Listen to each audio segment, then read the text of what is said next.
பண்ணாதவங்களுக்கு கூட சில காரியம் நடக்கும், சிலது கிடைக்கும்.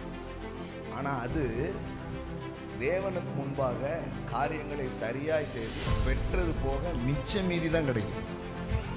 நம்ம மிச்ச மீதி எடுக்க வரல, சிந்துகிறதை அல்ல, டேபிளில் இருக்கிறத சாப்பிட்றதுக்காக நாம் அழைக்கப்பட்டிருக்கிறோம்.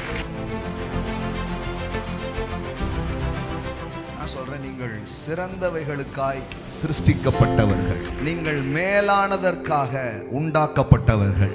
சிறப்பான தரமான சம்பவங்கள் உங்க வாழ்க்கையில காத்திருக்கு. அறிவினாலே தான் பெருக்கம் நடக்கிறது. ஆண்டவர் அருளாததினால் நான் பெறாமல் இல்லை, நான் அறியாததினால் பெறாமல் இருக்கிறேன்.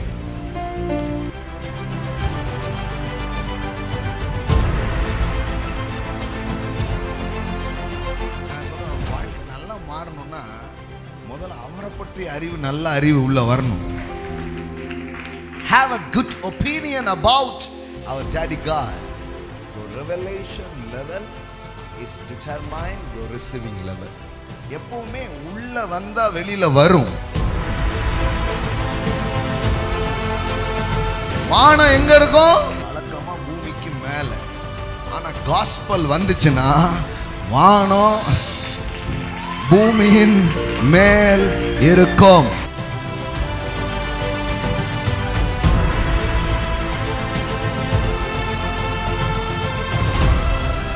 பைபிள் தரித்திரத்தை துளியளவும் பேசல, குறைவுகளை பேசல, பற்றாக்குறைய பேசல, இல்லாமைய பேசல, வறுமைய பேசல. உங்க வாழ்க்கையில உடைஞ்சது இல்லைன்றது நிலையே இல்லை, ஷலோம் எல்லாமே இருக்கிற ஒரு நிலையை நீங்கள் அடைவீர்கள்.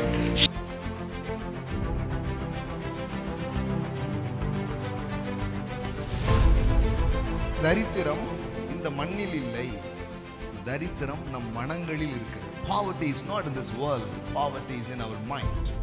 நிறைய கிறிஸ்தவங்களுக்கு தெரியல, என்னைக்கு இயேசுவே ஆண்டவர்னோ அன்னைக்கு எல்லாம் வந்து ஒட்டிக்கிடுச்சு. It attached. Amen. It's already given. எல்லாம் சொல்லுங்க, ஆவிக்குரியதும் தராரு, சரீர பிரகாரமாகவும் தராரு. பழைய ஏற்பாட்டில் உள்ளேயும் இருந்துச்சு, வெளியிலும் இருந்துச்சு. சில பேருக்கு இருந்துச்சு, சில பேருக்கு இருந்ததை எல்லாத்துக்கும் மாத்துறதுக்கு தான் இயேசு வந்தார்.